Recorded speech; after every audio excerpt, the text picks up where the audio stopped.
Russ Baker, it's always a pleasure, but you have to help me out right away. What's the current subtitle again for Family of Secrets? I know it's changed. It's the Bush Dynasty, America's Invisible Government, and the Hidden History of the Last 50 Years. I know it. I can't. I remembered the first subtitle. I can never. I haven't been able to track with the second subtitle yet. You have to do that with from hardcover to paperback. You got to understand. Editors are editors. All right. So, Russ Baker.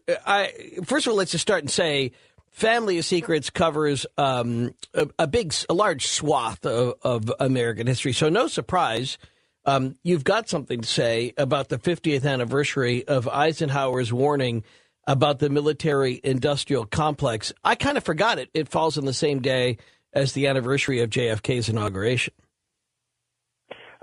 Well, yes, this is very significant. And by the way, I'm getting myself ready to do that backflip into that cup of Jell-O you mentioned. Yeah, I know. We'll work you up to it slowly here, but help me understand now. There's some mythology that has built up about Eisenhower's comment about that. You've researched this. What did he really? What was he trying to say as a former military man himself and the commander in chief? What was the warning, as you see it, in its purest form, that he was sending to the country on this date coming up Monday 50 years ago? Well, there are a lot of different elements to that story, and I still think they're being unearthed. In fact, part of it has been literally just unearthed. I don't know if you saw this item, but in a cabin somewhere underneath pine needles and dirt, this fellow found some early drafts of that speech. It turns out they were working on what became this military-industrial complex warning. They were working on it up to 2 years earlier. There were many, many drafts and a lot of input. And basically, there are a number of different things going on here.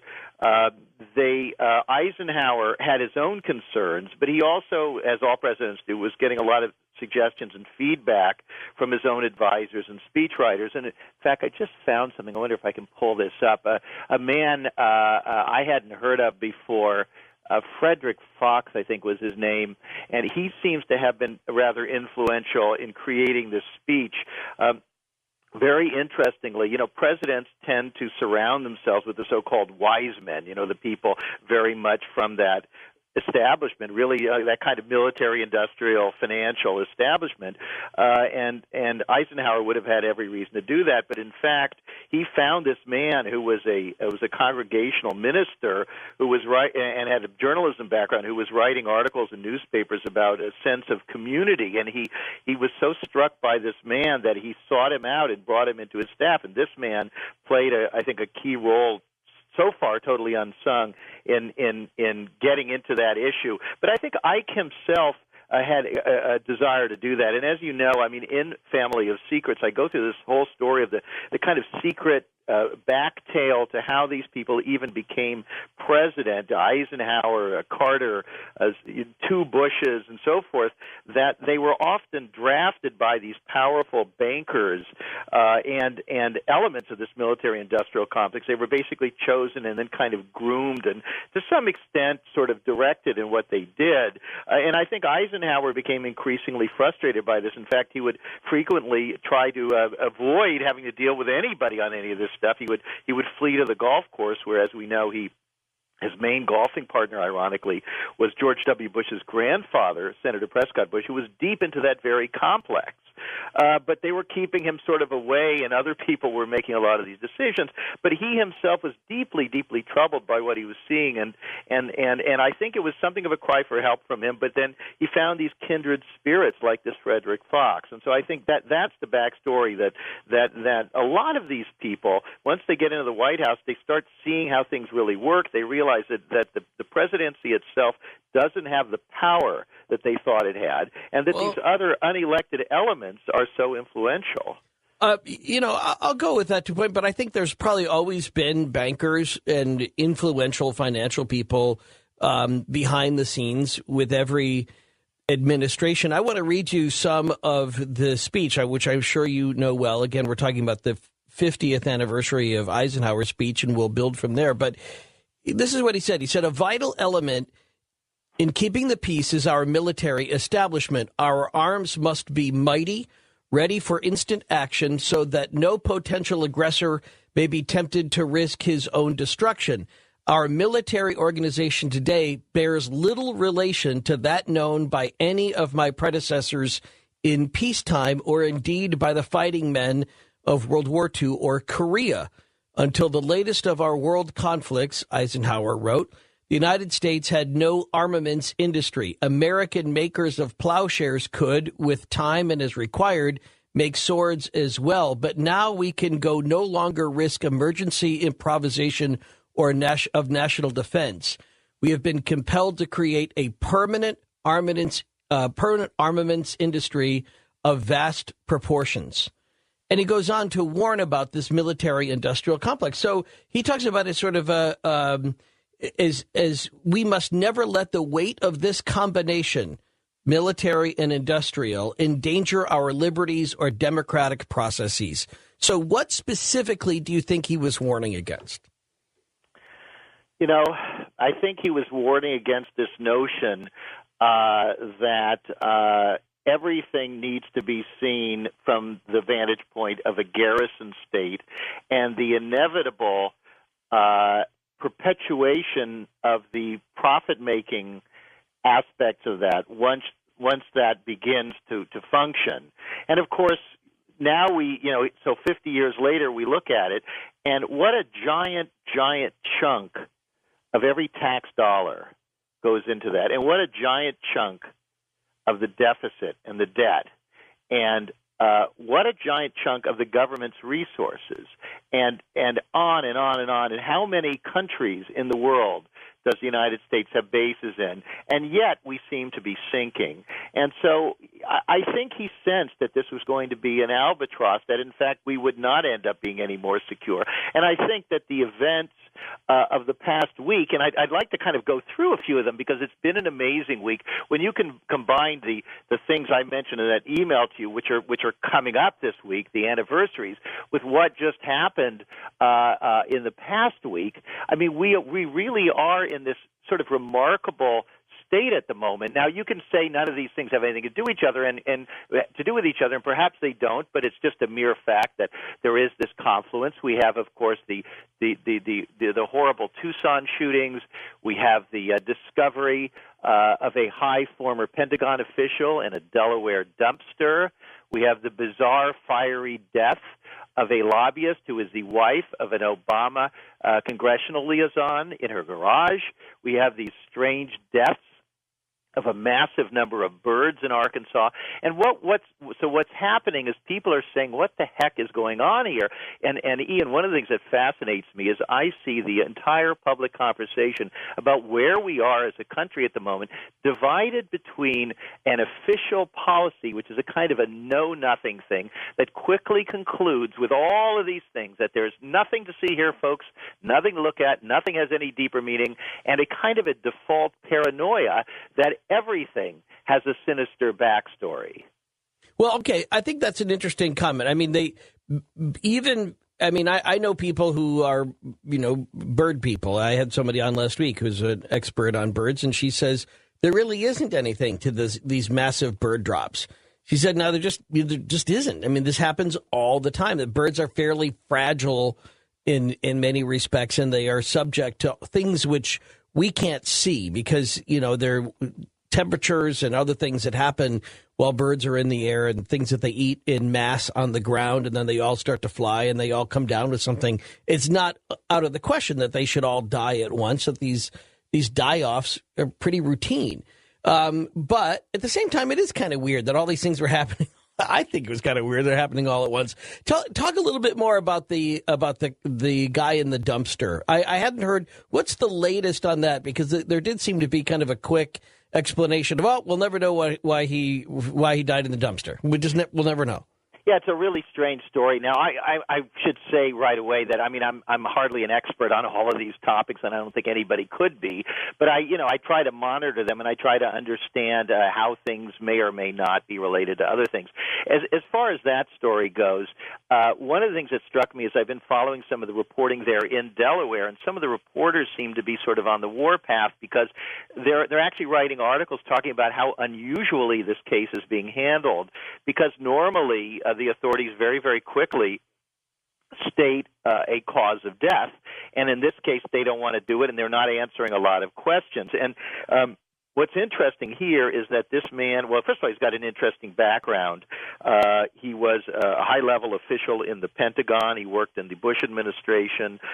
He was a top figure in the Air Force.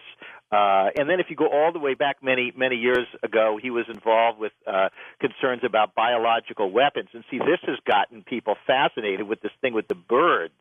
And they are already conjecturing some sort of connection and silencing him about something he knew involving the Air Force and testing, because he was against the testing of U.S. testing of biologics, of biological weapons, that there was something there. And, of course, there may be nothing to that at all. But he's a fascinating character. It's almost out of, like the girl with the dragon tattoo where there's layers and layers, because he then, he left the Pentagon, and then now he works for this sort of very secretive private outfit that does government contracting. It's very vague as to what they do, some sort of high-tech consulting for the government.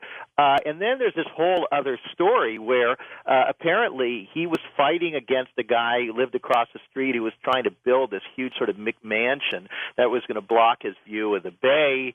And then he's been going after this guy constantly. He lost recently in court, and then somebody lobbed some smoke bombs into the man's property shortly before this.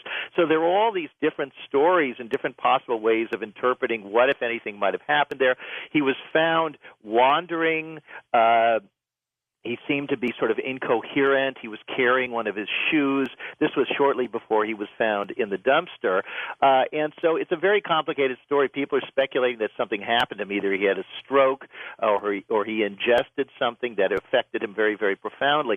And, of course, this raises all these things in anybody's minds who's read about things like MK Ultra, the testimony before the United States Senate about experiments with ways of forcing people, either unwittingly or otherwise, to ingest psychotropic drugs or other substances to affect their behavior, their memory, et cetera, et cetera. And so, all these kind of things, I think, bring out that kind of thinking in us.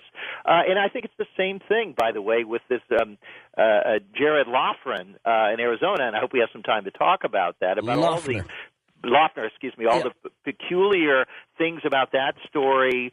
I'm fascinated with the parallels in a way between him and Lee Harvey Oswald and the sort of rush to portray him in a certain way. All of these things that are there, now there's this thing about, he posed in what is it in the red, whatever. Thong. It was like a thong, right? Things, whatever.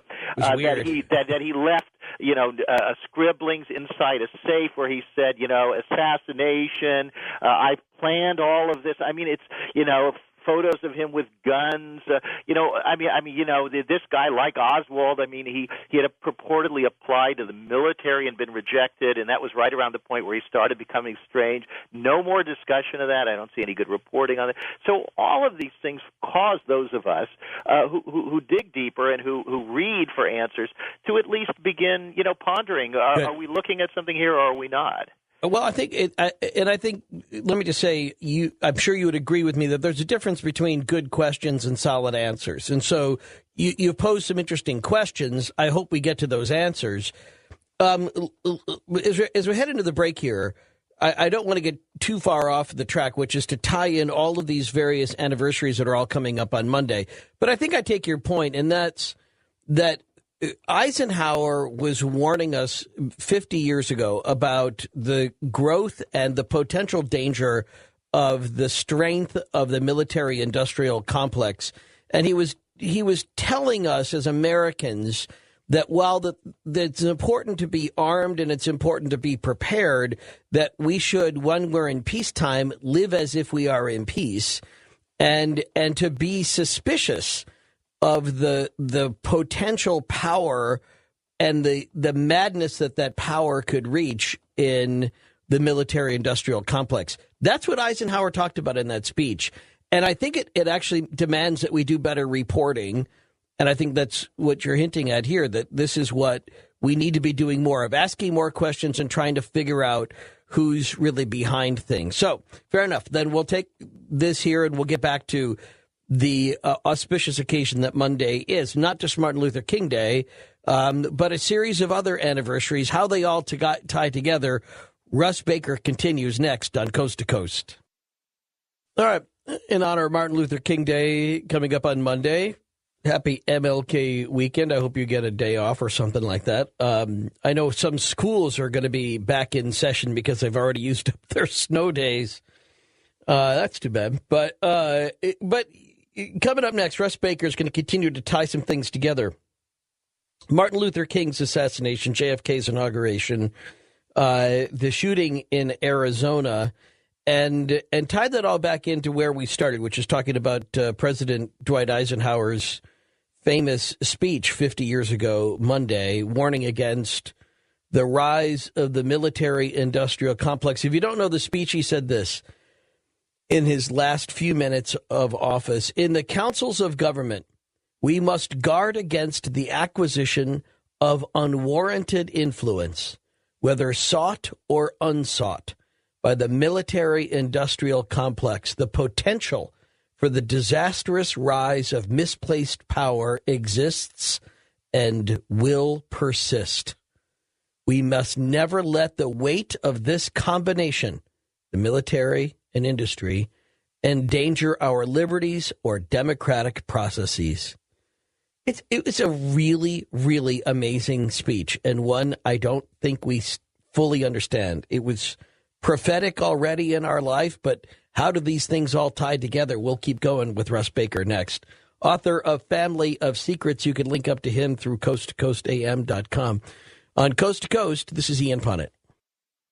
So a series of anniversaries, one day holds the key for a series of anniversaries coming up on Monday, and Russ Baker is here to talk about it. There's this other part of the Eisenhower speech. I just want to read this because I think it speaks to something here, too. Maybe what you were talking about with the birds and with the biological research.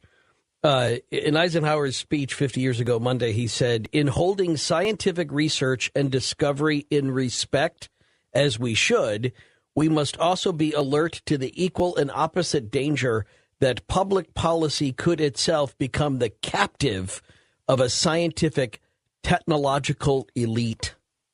God, he's good. That's a really interesting speech. I mean, that's 50 years ago on Monday that he was talking about that, and that's just as relevant today. That's right. Well, what's also interesting is really how little we actually heed his words or discuss his words. I mean, that's almost as remarkable.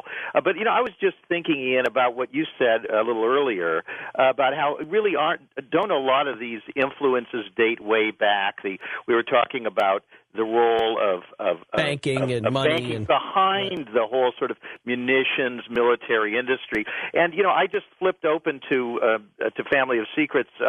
Beginning of chapter 1, I don't know if I've read this to you before, the quote at the top of the chapter. This is a quote from Franklin Roosevelt to Colonel House, who was a top advisor to Woodrow Wilson, both of those presidents involved in world wars. Roosevelt writes, the real truth of the matter is, as you and I know, that a financial element in the larger centers has owned the government ever since the days of Andrew Jackson. Okay, this is a private letter during Roosevelt's first year in office. Now, very interesting to compare some other comments. So this Frederick Fox I mentioned, this advisor to Eisenhower, who came in from the outside, who was not part of that whole military thing, one of the few sort of fresh outside voices that Eisenhower could listen to, he actually wrote a note to one of Eisenhower's speechwriters, urging him to read George Washington's farewell address, in which Washington warned about the danger of, quote, overgrown military establishments. Isn't that fascinating? Yeah, it really is, especially back then, because everything seemed so incredibly disorganized and underfunded. Right. We didn't even have a steady Navy at that point. Yeah, but he already foresaw a problem. And then here's another interesting one. Another Eisenhower speechwriter, Ralph Williams, in October 1960, wrote a note warning of, quote, a permanent war-based industry run by former military officials. And so you see, there were a lot of people thinking about this stuff. So there are different people who are they're communicating their concerns to Ike.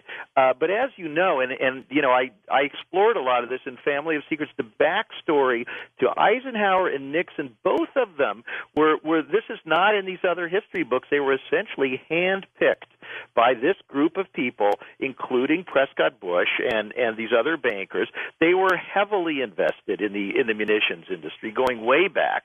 They were involved with this Remington Arms that was selling weapons to both sides in the First World War before the United States got in.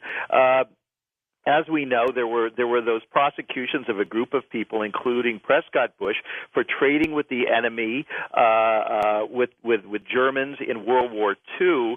So you see, this is a very, very complicated formulation because the same people, Prescott and his partners, were owners through their investment banking firm Brown Brothers Harriman of many, many significant military contracting firms. And so these issues and what FDR was talking about here, about who owns the government, and what Eisenhower was talking about, and what his own advisors were coming up with, I mean, there is some kind of a sort of a cry for help. I really like to emphasize that term because these people become captive. Right. And they warned it for everybody. Well, you know what? I'm going to presuppose something that you're going to get into by mentioning the role here in 1960 or 61 even. I mean, just toward the end of Eisenhower, the beginning of the Kennedy administration, is that we were seeing the rise of the intelligence industrial complex too, where so much of what was being manufactured was all about the Cold War, not the hot war, but, you know, spy planes and the money for the CIA. It was growing in influence and in effect. And I wonder whether, as we look, certainly Kennedy was warning against the growth of the CIA. He was out there saying, and even as, you know, later on into Ronald Reagan, who spoke openly about not wanting to put George Bush on the ticket, correct? And the first George Herbert Walker Bush, he didn't want that kind of guy, that kind of insider, that kind of plugged-in guy. He didn't want him on his ticket for the White House, right? Well, that's right, and we never have gotten a satisfactory explanation of why he felt compelled to take him after all. But, you know, there's another warning from another president. This is another one, I think, this one that many folks may not know about, Harry Truman. And this one came 30 days to the day after John F. Kennedy was assassinated. Now I'm trying to tie all these myriad streams in here. And Truman writes an op-ed that he submits to the Washington Post, and in it he says, when I signed the National Security Act of 1947, and this is a very, very significant piece of legislation because it created the Department of Defense. Keep in mind that term, a very significant term, defense. They used to have the War Department. So right. Different terminology are very important. The Department of Defense, the National Security Agency, the Central Intelligence Agency, and a number of other pieces of what would become this enormous apparatus. And Truman, in this, now he's a private citizen, and this is 30 days to the day after the assassination of John F. Kennedy. You could say it's a coincidence, but I don't see any other impetus for him writing except that's the significance of that date. And he writes, when I agreed to the creation of this agency, he basically, now I'm paraphrasing here, he says, I was told that this was supposed to be an agency to collect information so that the president could make decisions. He said, I never authorized all of this aggressive, proactive meddling and worse that they've been doing ever since all over the world. Yeah, and so then using that then as the transition to the 50th anniversary of the inauguration of JFK, then coming up also on Monday, then it does seem to speak to the fact that many people saw that and it can be reflected, as you said there, in the change of the language. The Department of War doesn't make any sense if you're not at war, but defense, why, we all need to feel like we're defended. And so that switched, that idea that we need to keep making things in order to be free, we need to keep increasing our armaments in order to be free. And presidents, Republican and Democratic, were warning against that idea, saying, no, you don't. You have an option to not do that. Don't buy into the fear. And it seemed like perhaps the CIA's greatest job, in a way, was to keep stoking the fires of fear. Well, that's right, and I hope it's okay to bounce backwards and forwards in time. I think it's kind of an interesting way to do this, and so let's look now at this vast new enterprise on top of the so-called defense and spy establishments, Homeland Security. And who could be against Homeland Security? But I don't know about you, but when I go in and out of the airport, and, they pulled me aside a couple of times into this scary room where they held me for a while. I didn't know why. And then they said, nothing, and they let me go. They didn't want to tell me why I was in there. And these full body scans and groping grandma and all that, and you say, what have we wrought? And then you go back to JFK and you see, and as you know, Ian, in Family of Secrets, I've got 4 chapters on JFK, and of course people probably wondering, why is that in a book that seems to be about the Bushes? But all of these things are connected. All of these strands are interwoven. And basically, JFK increasingly, as he went through his brief presidency, he began seeing that he had problems with this apparatus. And in fact, there was he said to one of his advisors, he said about the Joint Chiefs of Staff, he said, these guys are crazy. He said, they want a war. They were trying to goad him to going to war with the Soviet Union. They wanted to go to war against Cuba. And, it's very interesting because I've been doing some more research since I finished Family of Secrets into what these presidents were up against. And, Eisenhower was resisting consistently.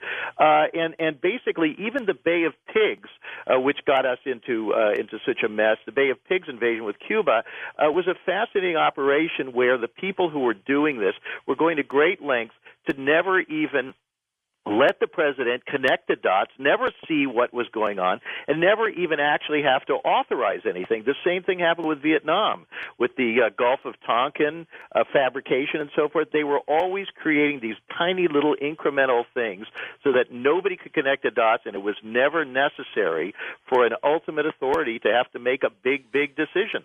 And that wouldn't matter so much if we didn't know, as part of the absolute historical record, the amount of contempt that was felt by members of the CIA toward President Kennedy and other presidents, where they felt like it was in reverse, that the president was meddling with the CIA, not that the CIA was meddling with the president. That's right. But, and then the presidents began to look at this thing, and he said, not only is this thing completely unaccountable, out of control, totally lacking transparency, but there's a lot of incompetency. I mean, do you know that Allen Dulles was away at the time of the Bay of Pigs invasion? This was his organization's operation. He was away addressing a convention of young professionals. I think it was Puerto Rico at the time. He wasn't even reachable when everything started to go wrong. So I mean, people like Kennedy, they would look and they'd say, "Oh my God, this stuff is dangerous. It's out of control. There's a lot of irresponsibility going on here, and there's a tremendous amount of cynicism and manipulation." And by the way, just flipping back again to the whole thing about the War Department and switching to the Defense Department, there's a whole other fascinating story that's been emerging. There's one author in particular who's focused on this for many years, a former Justice Department war crimes investigator, and this is about the cover-up of the U.S.'s bringing Nazi collaborators, war criminals from Eastern Europe to the United States. You probably know that story. But yeah, sorry? Operation Paperclip? I mean, this isn't Operation Paperclip. This is another operation, but it's related. Operation Paperclip involved largely scientists, but this involved people who were actually cooperating with the SS in Belarus and in Poland. They were actually enthusiasts who marched entire towns of men, women, and children to their deaths and pushed them into mass graves and so forth, very, very enthusiastically. There was an operation to bring them to the United States to falsify all the records, and while one part of the government was investigating these people for war crimes, another part was covering all this up, and the cover-up was supposedly because the new enemy was the Soviet Union, and they needed these people because they supposedly had intelligence networks. But it turned out they didn't have intelligence networks. They were entirely compromised by Soviet intelligence. I mean, just disaster after disaster, cover-up after cover-up in this structure that is all part of this thing that Eisenhower, Truman, JFK, they were all to some extent warning about this. You know, it's interesting, just in the language shift, too. You almost kind of wonder, we went from the Department of War to the Department of Defense, and as you said now, more in the umbrella of the Department of Homeland Security. You almost think maybe the next evolution of that will be the Department for the Safety of Our Women and Children or something. You know, it's going to keep getting to the sense where it's almost more emotionally based than logically based, where we're going to feel like if we don't have this, then people are going to be kicking in our doors at night. You know, I mean, and we aren't any closer to war. We're further away from war than we have ever been. I mean, in terms of like international war, I mean, I know we're in Afghanistan and to some degree still Iraq, but I mean, we aren't where we were back in 1962. We were back in 1958, and yet we have more of all of that. And I don't think that it's necessarily making us any safer. Well, so let's move forward then a little bit. We talked about the anniversary coming up on Monday of the speech of Eisenhower and then the inauguration of JFK. How does this tie into Martin Luther King Day, do you think? Well, I mean, you could say that's a little bit of a stretch, but I think this is important because this is, again, you know, kind of like with Ike, you know, paying lip service but not really thinking about it. You know, we all say, oh, Martin Luther King, what a wonderful man and what he stood for, but, you know, what did he stand for? I mean, he was deeply concerned about a lot of things in this country that are relevant today. He was deeply concerned about that kind of lynch mob mentality, about the stoking of fears of the other. I assume this is resonating with you. You know where well, I'm going with this. I think part of it is that that many people have said that he was part of the reason why he was targeted was. If we go with the conspiracy theory, is that he was about to start a national campaign, which he was already on the record as supporting, that was going to encourage African Americans to not participate in the Vietnam War. And that was the greatest threat to keep him from doing that. It was better to have chaos than to have this sort of organized refusal. You know what's very interesting? This is sort of a footnote to history. I know quite well, and a woman now elderly here in New York, who actually had been asked by Dr. Spock, the baby Doc Benjamin Spock, very active in the peace movement, to try to recruit King to get involved with the peace movement. And King was very careful not to, actually. And I have seen a copy of a letter. She wrote a letter to Dr. King asking him if he would join them in a particular demonstration, and he was reticent, but he finally did. And so you know, this was this you know, sleeping giant of nonviolent dissent, the idea of being able to bring together different parts of the populace and question this kind of inexorable machine in many respects. But it brought together all these things. But I think it is important, this thing about the lynch mob, that he was starting to say, you know, who are we? You know, what does this country stand for? That it was a more reasoned, more ultimately more peaceful, more kind of a compassionate way of looking at things. And at that time in this country, there's so much ugliness and so much hate. And I think in many ways, if you look at the rhetoric today, and then we get to this thing in Arizona and Sarah Palin with the crosshairs and so on. I mean, we're in a deeply troubled time in this country, and so all of these things resonate, and all of these things need to be reexamined. Well, I'm kind of in two minds on the crosshairs thing. I mean, I understand the point, but I also accept the fact that using that kind of language cuts on both ways. Both parties use military-like, language. Everybody likes to sound tough in their rhetoric, and so that's not as persuasive to me until I see some actual connection between Jared Loughner and the shooting of Gabrielle Giffords based on something that Sarah Palin said. I'd rather leave that off the table. But I do want to push you to go back to, I want to revisit this thing, and it may take you, Russ Baker, a moment to get back to your book and take a look at Ronald Reagan. And what was it about George Herbert Walker Bush that he was most suspicious of? I can't remember. We'll get to that coming up next. On Coast to Coast, this is Ian Punnett. About an hour away from talking about the price of everything, solving the mystery of why we pay what we do, what we will tolerate, why we will overpay for things. There is a kind of method to the madness of how things are priced. We'll talk about that coming up next hour with Eduardo Porter. The price of everything, you can link up to him at coasttocoastam.com. Before we get to your questions and comments coming up later on this hour, Russ Baker continues to tie the many different events together on this coming Monday. Martin Luther King Day and the anniversary of many other significant events in our recent history.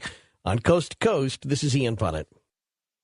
All right, so I just kind of curious, Russ Baker. I mean, we know that there was a lot of pressure on Ronald Reagan back in 1980 to take George Herbert Walker Bush as his vice president. I know this plays into your book, Family of Secrets. I just curious, refresh my memory again. What was it that Reagan was so suspicious of at the time?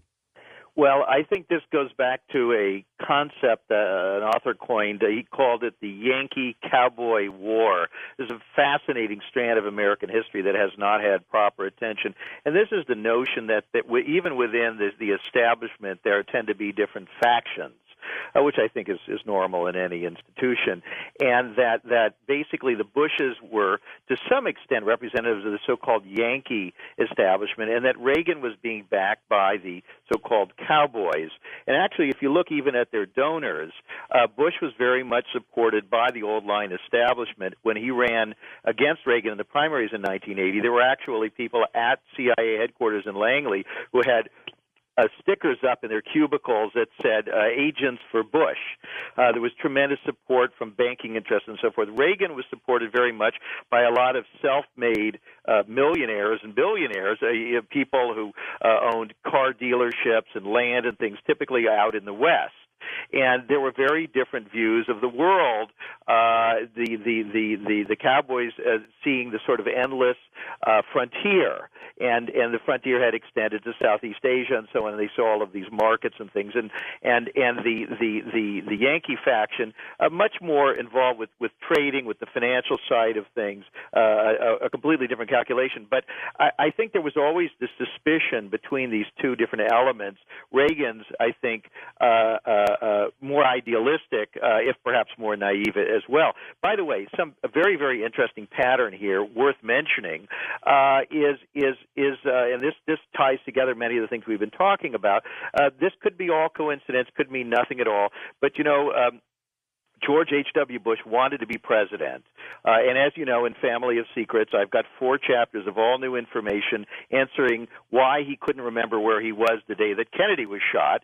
I go very extensively into that, a whole fascinating backstory to the Kennedy assassination involving a circle of people in the CIA, including Bush, who was covertly in the CIA back then. But what we see is Reagan becomes president, and shortly after he becomes president, reluctantly with Bush as his vice president, Reagan is shot.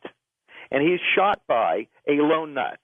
And that lone nut's name is John Hinckley. And John Hinckley comes from Midland, Texas, and his family was in the oil business, and they were friendly with the Bush family. In fact, I don't know if you know this, but the day that Hinckley shot Reagan, Hinckley's brother was slated to have dinner with George H.W. Bush's son, Neil. Obviously, the dinner was canceled. Anyway, that's an interesting. But that is such either a total giveaway or the weirdest coincidence in history. It either reveals that there was something that was going on, or that's like the weirdest possible confluence of events. Right. Well, I'm not going to speculate, but let me just list a few of these. John Hinckley shoots Reagan. Had Reagan died, it would have benefited, obviously, Bush, who would have become president. Lone nut.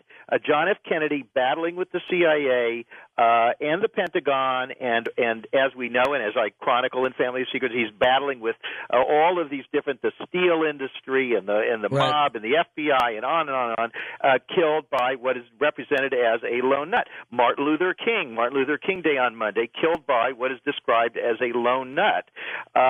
We have Malcolm X, a very controversial figure, again, a loner. Here's some others people don't know about. Gerald Ford. Gerald Ford takes over for after Nixon is forced out, and as you know, I go extensively into right. a whole new story of Watergate in my book.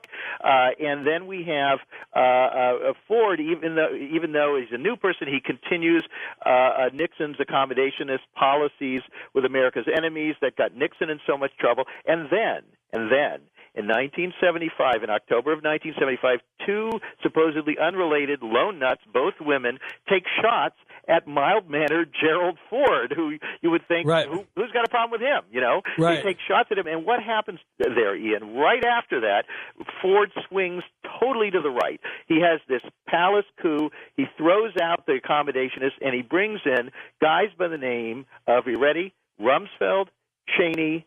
He brings them in. They take over the Defense Department, the White House staff, and he brings in a guy to run the CIA named George H.W. Bush. You know, it is interesting about the lone nut thing, because whereas there are lone nuts in the world, no doubt, and maybe this guy, Jared Loughner, is, if you'll pardon the expression, part of this long tradition of lone nuts. But it just, even as you mentioned, these coincidences that are built around each one of these assassinations or attempts, as in the case of, President Ronald Reagan or Gerald Ford, is that significant things happen afterward that almost, at least to the person who is shot at, it's almost as though they had that they got religion, that they saw it as a shot over the bow, and they better get in line.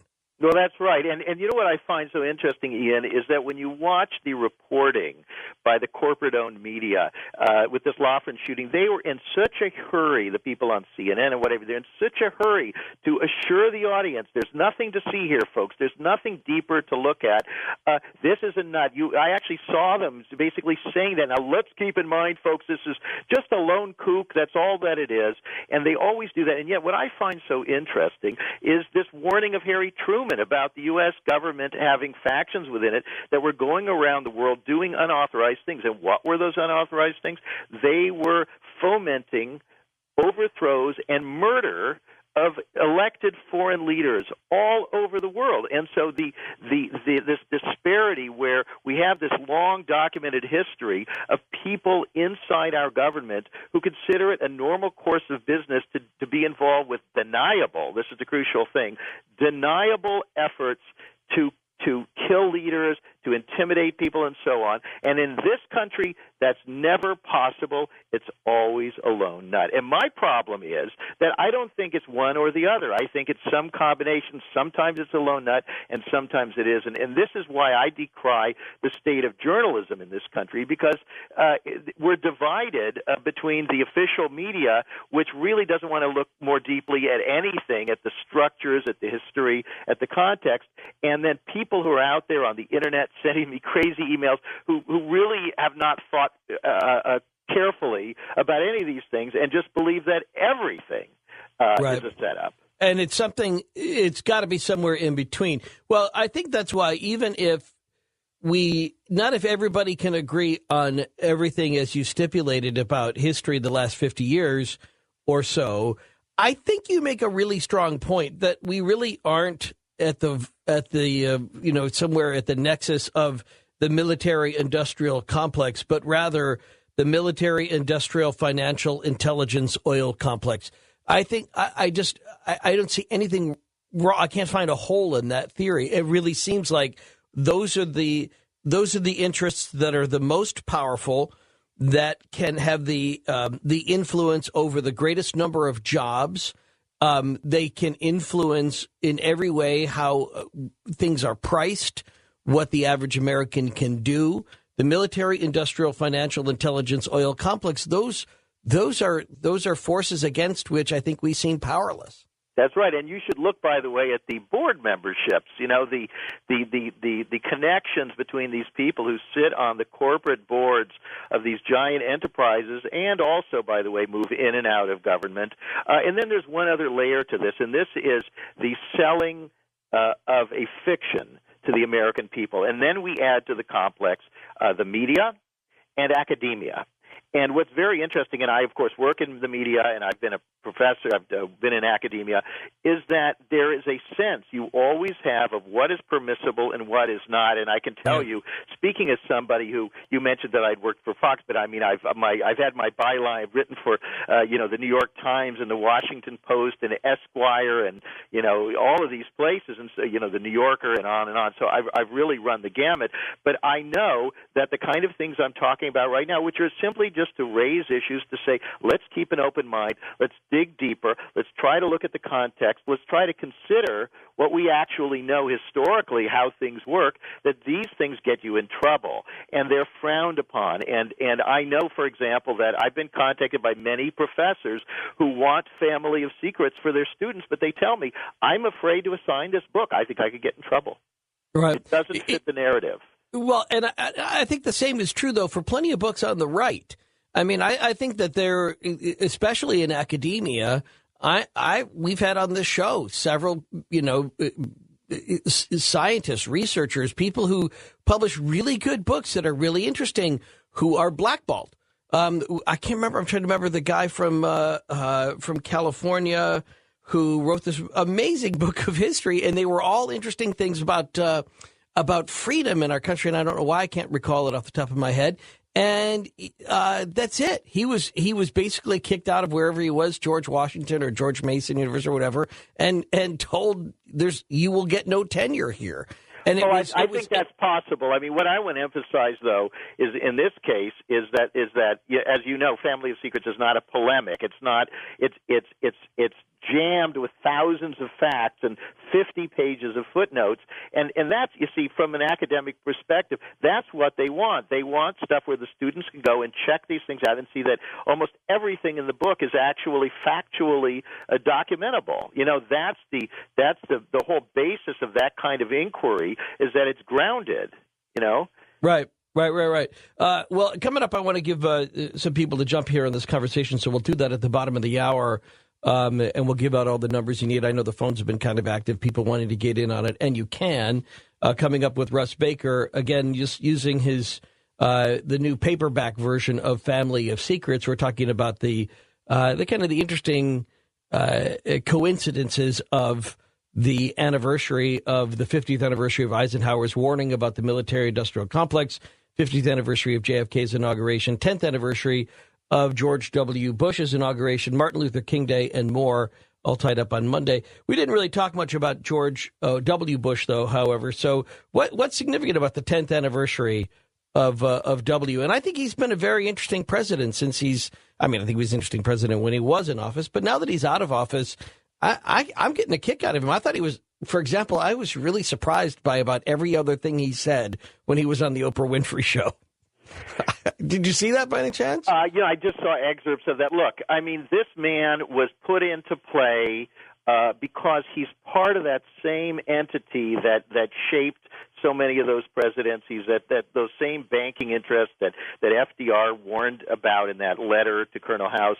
He's part of that whole thing, but he's this entertaining guy. He pulls off the regular guy act. He's likable, and even people may personally dislike him, but I mean, he has a certain likability factor, and that he's a guy for the television age. He plays really, really well. I think it was more than that, though. It was what he said. It wasn't just his kind of folksy manner or anything like that. He was coming out to say he could have cut Obama down at the knees. He could have said a million things that would have been true from his point of view or from his experience, and he didn't.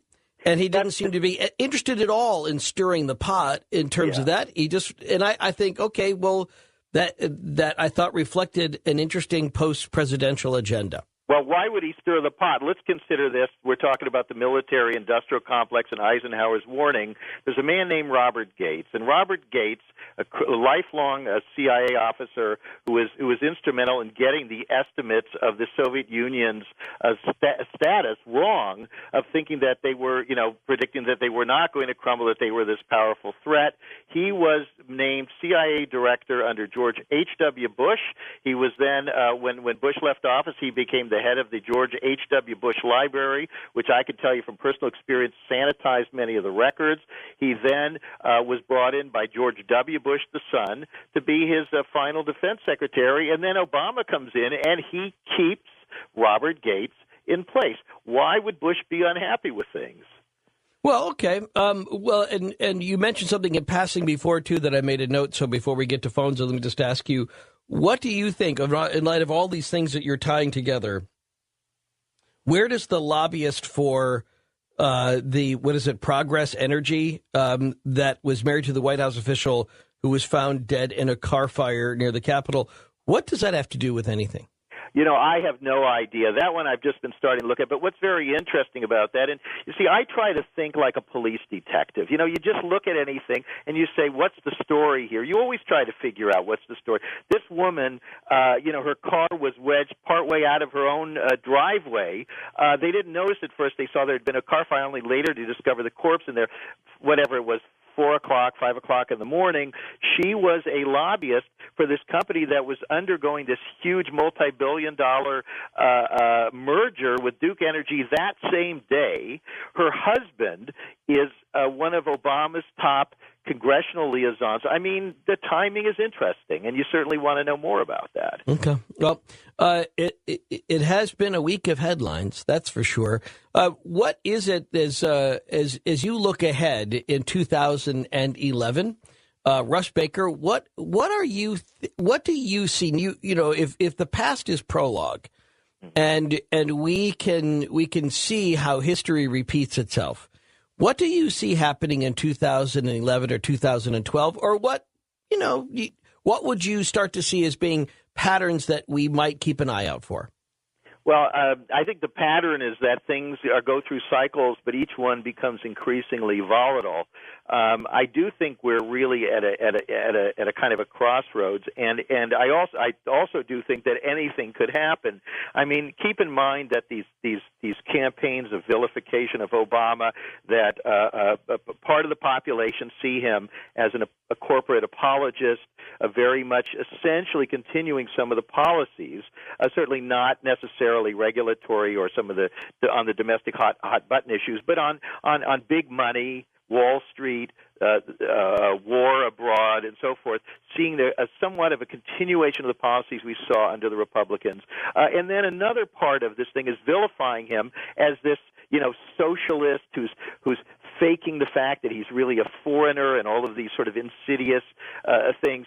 The fact that the dialogue is so fractured and that there's so much know-nothingism out there that people aren't taking the time to read and to ground themselves in new things. I mean, some people look to me as some kind of an expert, but the fact of the matter is I'm often saying, I don't know. You hear me say that, I don't know. Right. And I'm reading and I'm reading and I'm reading and I'm thinking and I'm trying to understand and I'm trying to learn. And we're at such a crucial point in this country where we need more thoughtfulness. People need to take a deep breath. People need to look at all these things. People need to look at, it's hard to talk about this thing, the gun issue, but I mean, I was traveling in Europe this summer and, there aren't guns there, and people, they have much lower crime rates, of course, much fewer of these kinds of things, crimes of passion and so forth. But we can't talk about these things because we're so stratified. And then, of course, this New York Times article that a week after the shooting there in Tucson, they had this big gun convention, and there's a guy buying a semi-automatic Glock, the same gun. I mean, and they said that sales of Glocks are way up. I mean, right.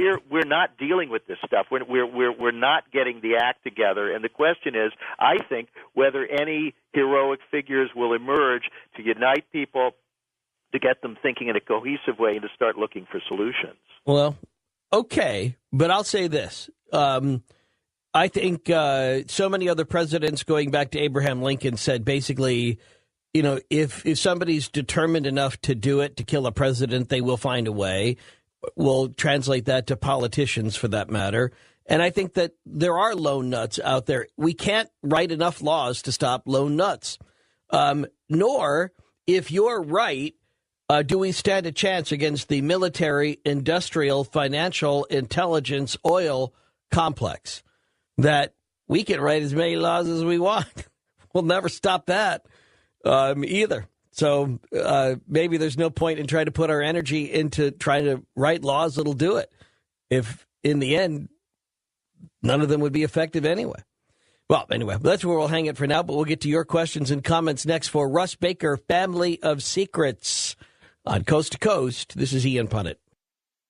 Right now, that's the only line that's open. It's the international line. So everything else is locked up. We'll try and get one for you. If you keep your questions short and Russ Baker cooperates on the other end, we should be able to get to every question before the top of the hour. And then we'll find out what is the price of everything and the mystery behind why things are priced the way they are, and the mystery behind why you're willing to pay for things which are ridiculous and why you won't pay for some other things which are totally fair. There is a reason. We'll get to that. And who's behind it all coming up. Coast to Coast, this is Ian Punnett. Always like having Russ Baker on. He is the author of Family of Secrets. By the way, are you working on another book coming up, or are we going to be on tour for this book perpetually? Well, you know, I think it's an evolutionary process. People tell me that they're rereading Family of Secrets, and so it's got so much stuff in there that they're learning new things. I go back and reread it, and I am working on another book. In fact, I've got a whole bunch of different book ideas evolving out of the research that I did for that one. So totally I think fair. we'll be seeing something else. It really is. The chapters on the JFK assassination I was referring to back in November, too. Just amazing detail and fascinating how quirky and weird all of those things are. But first, Mark is in Troy, Tennessee, on a wild card line to get us started for Russ Baker on Coast to Coast. Mark? Hello. How are you guys this evening? Terrific. Thank you. Go ahead. I know who killed Kennedy. And that is? I'm related to them. The reason Kennedy was killed was because of the flooding of land between the lakes. One of the guns that killed Kennedy is in the Obion County River. The reason that Kennedy was killed was because they flooded some of the land that my great-grandfather was buried on. Why would they kill him for that? Simple fact, they stole the land away from our family. And so somebody in your family... Three individuals, to be perfectly honest. I think you need to get more details on that. And if you get your book written, Mark, and you're going to be welcome to come on Coast to Coast again. Alan is in Sacramento, west of the Rockies, on Coast to Coast for Russ Baker. Alan? Oh, hi. First, I got the question, but I got a few comments first before Russ answers. We won't have a lot of time because we got so many other people that want to get through. So go ahead. My question is, what are we supposed to be frightened of? I'm not getting. He's throwing out all these innuendos about Republicans and the Bushes. Now let's miss the first Bush was one of the smartest guys that's ever been in government. If he knew something was going down in Dallas, he would have been on the other side of the globe. I mean, give me a break. He would not have been in Russ. Dallas. Alan, let's give Russ a chance to, if you really want to engage with him. I know Fromm was an anarchist. Alan. Everything he says is a straw dog. Alan, then you don't really have a question, and then we'll move on. Michael is in St. Louis on Coast to Coast. Michael? Hey, guys. How you doing? Good. You're talking with Russ Baker. Go ahead. Excellent. First, the caller that just called before, I'll give him something to be scared of, okay? And this is just really quick. It started for me on the day of the shooting with Loughner, okay? And what I found out was, and I heard Anderson Cooper on CNN talking about, the 9-year-old girl was just shot. The mother is picking up the son from karate practice, and he's 11 years old, okay? And Anderson Cooper made a point to tell that story. And I was like, whoa, that's kind of weird, 9/11, okay? 9 years old, 11 years old. Right. Well, then they come out and say, she was born on the 9-year-old girl was born on 9/11/2001. Well, if you just add up the days from the time that she was from her 9th birthday, it was 119 days from the time that she turned 9 that she was shot. So then it gets weirder. Then she was shot with a 9mm gun, and today we find out it's bullet number 11. Okay. Wow, that is a series of interesting coincidences. No, it gets worse. It gets worse. Loughner's address, 7741. Just add that up. It comes up to 91 or 19. Okay. It happened off Oracle Highway. Okay, they don't tell you the name of the street it happened off of. It happened off of Oracle Highway. Oracle being, the future. Right. Sure. And 77, it was also Route 77, which her name is Gabriel Giffords. G is the 7th letter of the alphabet. GG off 77, Oracle Highway, 9/11, 9/11, 9/11, 9/11, and they're burying her with the 9/11 flag. Michael, that's pretty impressive work. I got to say, that's Dude, good. It's weird. I mean, I don't. That is weird. 9/11 conspiracy theorist, but it's just got to get out there. All those 9/11s, it's telltale government psychological operation. I mean, that's all it can be. All right. Thank you, Michael. I appreciate that. Still looking to get a question, though, for Russ Baker. Eli is in Anaheim, California on Coast to Coast. First-time caller line for Russ Baker. Go ahead, Eli. Hello, thank you. I have a very simple question, but first I'd like to make a small comment, a fast comment. I think there is corruption everywhere, in every country. I mean, we're not that far from Mexico, one of the most corrupt countries in the world. We have to be so corrupt also. And I believe, Russ, the thing is, this is our nature, okay? But when does corruption come dangerous? Like, is when we have wars with other countries in the name of, I think Bush went to war in Iraq for economic, for money, for whatever. It's not, we didn't need to go to war. That's when corruption becomes like a cancer for a country. And is Obama, my question is Obama, the Democrats have to fix the country. That's the only way they get elected. They have to read into your question there a little bit, and I think part of what Russ Baker already intoned earlier is this administration isn't terribly different than the last one.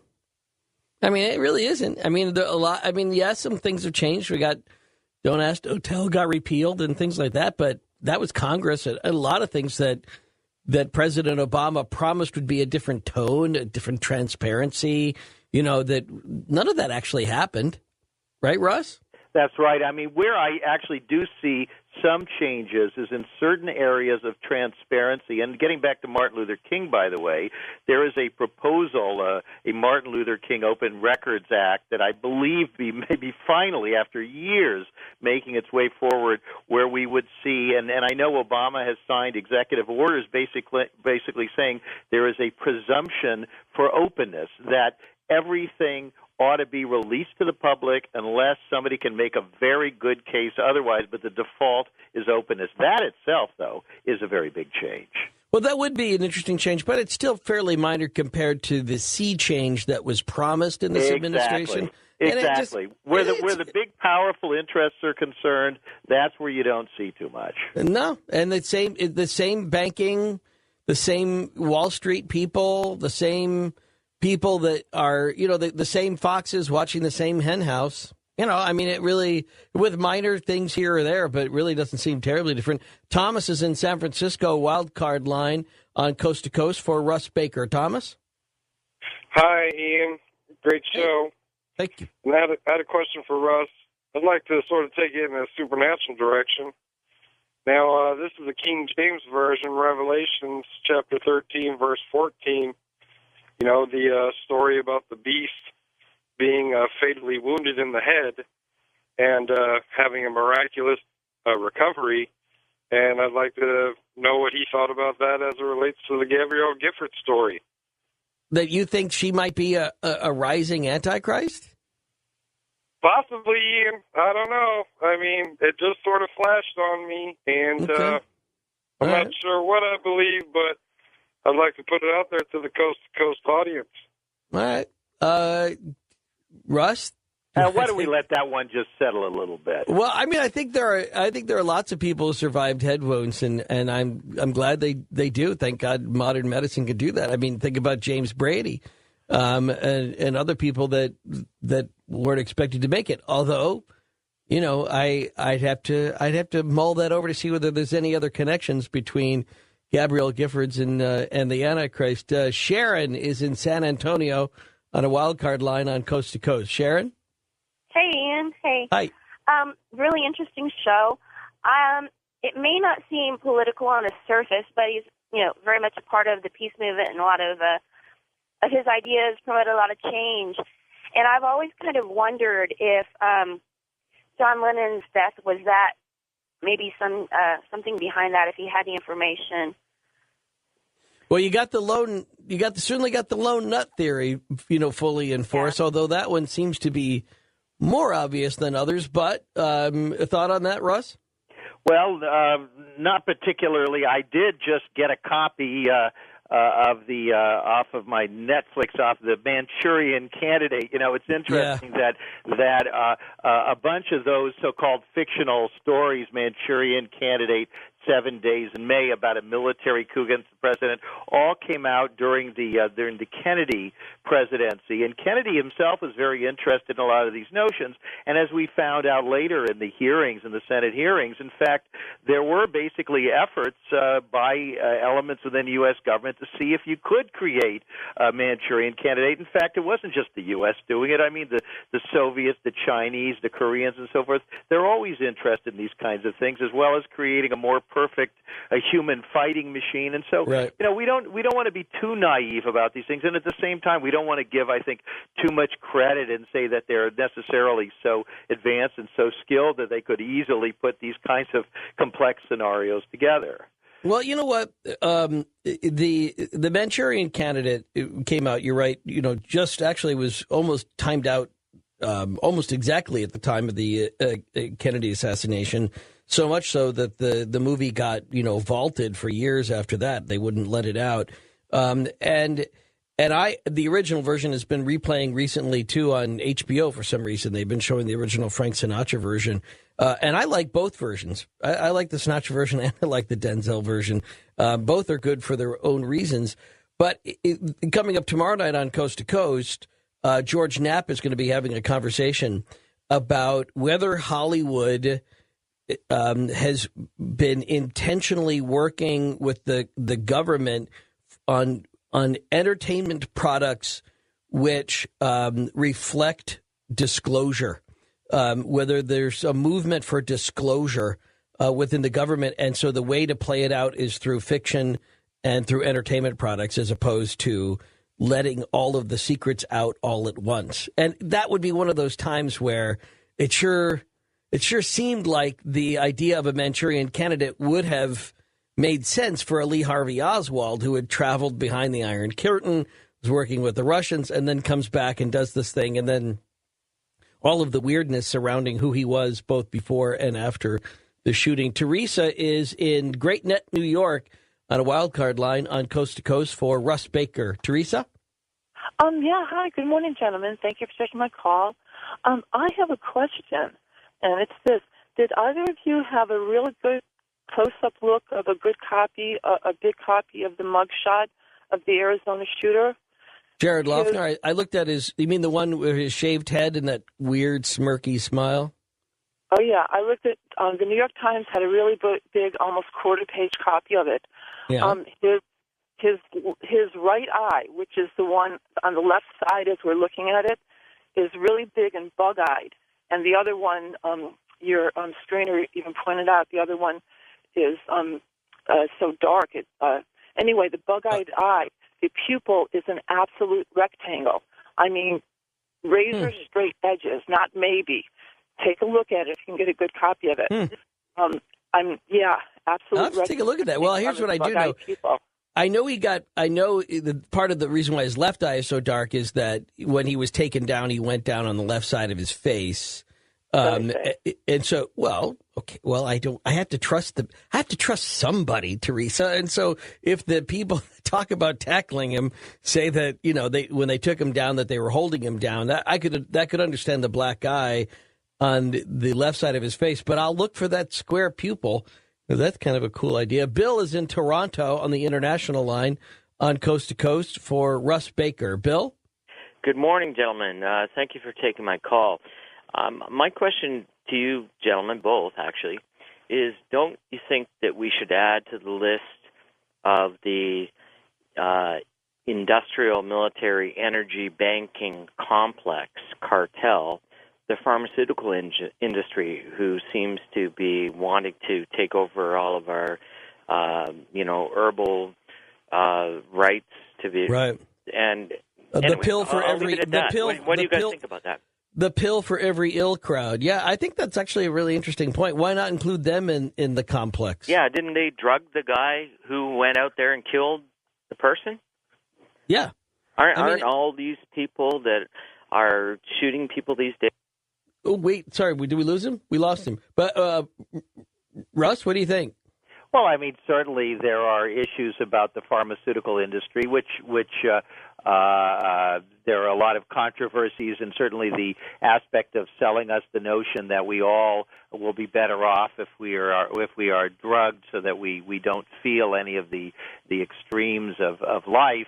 But at the same time, also, of course, there are tremendous advances in improving our lives as well. So I would call that one definitely a mixed bag. Just as all of these aspects of the complex, we need bankers, we need some military and so forth. So it's not really any of these elements as being 100% insidious. We're talking about what happens when all of these things work in concert as kind of this relentless machinery.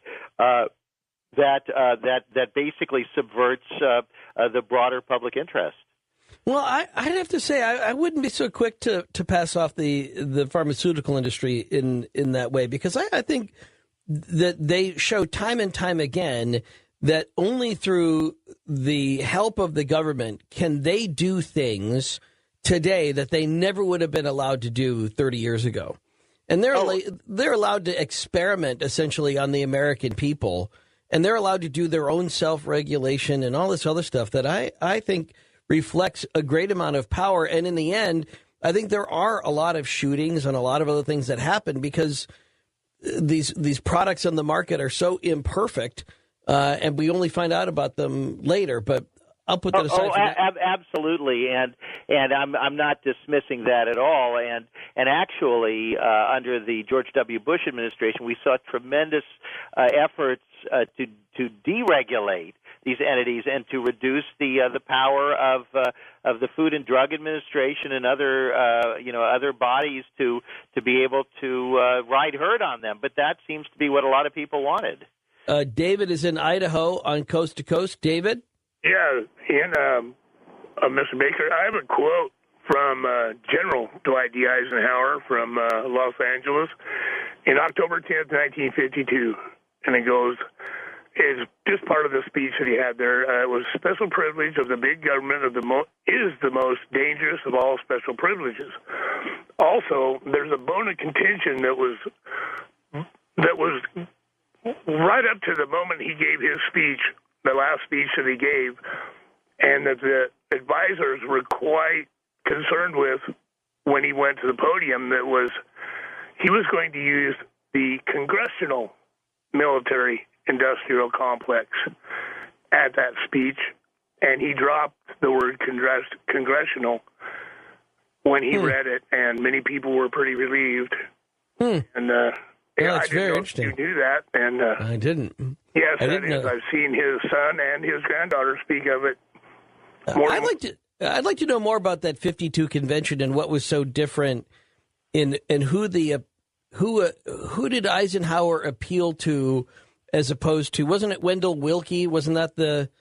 Well, I do know that it was in Los Angeles in 52, and I've only got part of the speech here out of an old newspaper clipping.